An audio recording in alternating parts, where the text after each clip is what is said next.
Points, edges, and polygons are the basis for any 3D model inside of Cinema 4D. So today we're going to be covering the Add Point tool and some other tools you can use along with it to speed up your workflow and make it more efficient. So let's jump into Cinema 4D and get started. Here we are. There's a few places I'd like to list where you can find the tool.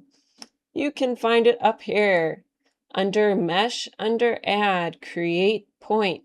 You'll see it's grayed out right now because we need two things. We need a mesh that is in the scene that's editable, and we need to be in one of the corresponding modes that make this tool usable. It works in a few different modes. So let's discuss that. Let's add in a mesh. So now we have a cube. I'm going to give it some segments here, as it's still parametric, meaning we can adjust it with these values in here. You'll see those segments once we change our display to garage shading lines. You can see your edges now and see as you adjust them in here. I'm leaving those settings at 5, and then you can make this mesh editable to use with your mesh tools and adjust manually by hitting this button here or using that C hotkey. So now that we have those things done, we have an editable mesh, we just need to be in the correct mode. So you'll notice that if I go up to my mesh menu, it's still grayed out. This tool does not work in model mode. It works in polygon mode, edge mode, and point mode. So now if we go back to our tool now, it is no longer grayed out. And you can also see the hotkey for it is MA listed right next to it. You can also find this tool off to the side in this toolbar when you're in one of the modes in which you use it. So point mode, you can see it here. Edge mode, you can see it here. Polygon mode, you can see it here. If you're in something else that doesn't use it, like model mode, it will not appear. So it's nice that the toolbars adjust to what mode you're in and what you're doing. Now, let's talk about points in point mode using Add Point. So while we're in this mode over here, I'm going to zoom in here, use the hotkey MA for practice so that you get used to that. And we can click on a polygon to add in a point. We can add a point on an edge. And you'll notice that both of these right now are in fact attached to the mesh. So if I go into selection mode and I move these points up, they move up with the mesh, and that's because it is all connected. Now you can also create points that are not connected to your mesh. So let's go back into our Add Point tool over here. Hold Control, and now you can add points that aren't actually connected to your mesh.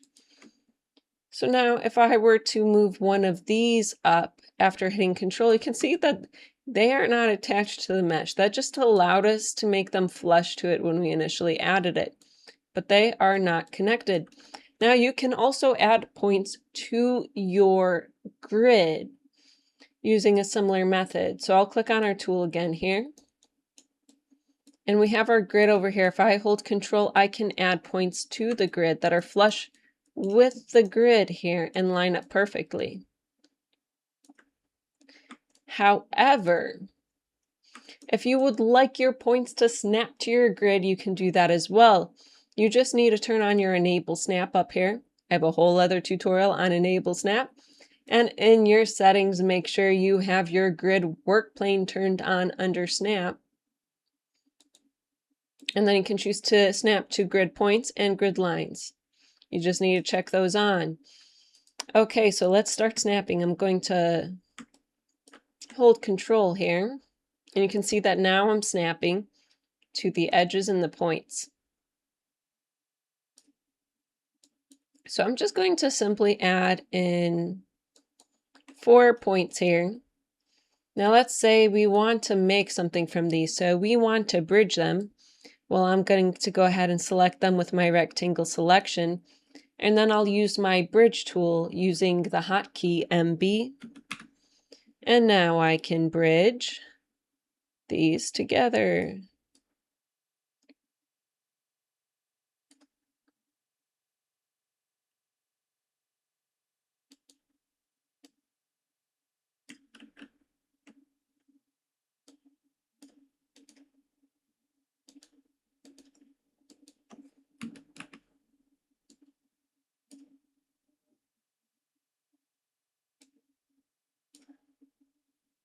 So now we have a couple tries in here. They seem to be facing different directions. So we can fix our normals. You'll notice that the back side of the polygon is purple and the right side is orange. So if we select both of these and choose Align Normals, it'll correct that, and we can reverse them if we want this to be the top side. So you can see that you can start 3D modeling just by adding points into your scene, and if you need them to be specific dimensions, it's helpful to use your grid and your units to know what the spacing is for it. Let's go through some of the additional options for this. I'm going to add more points on our mesh here. So in order to make sure that I'm not adding anything to the grid, I'm going to turn off the Enable Snap. And I'll go back into Create Point. You'll notice that while in point mode, many of these settings are grayed out, and they become available once we switch into edge mode. So once I create a point right over here, you'll notice we can choose to have n-gons, triangles, or quadrangles. Quadrangles are a combination of quads and triangles. Polygons with 4 sides are quads. Triangles have 3 sides.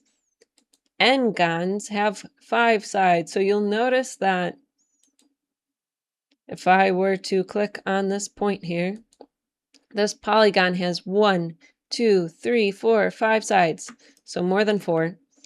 And we can also choose the placement of a point. So let's go ahead and add in another point over here. And we can actually change its edge position. So you can move where your point is. Actually, I'll add one over here since we haven't added too much over here yet. And now you can see we can move this back and forth with the edge position. And this position world, what that is doing is showing you exactly where that point is with coordinates in the 3D world within our scene.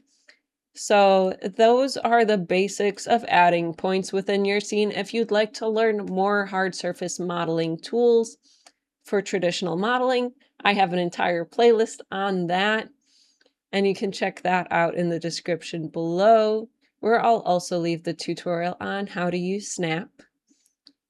And if you'd like additional learning resources, you can find more on my website, Ambient 3D Animations, where I also offer one-on-one coaching and group Q&A sessions. See you next time on Ambient 3D Animations.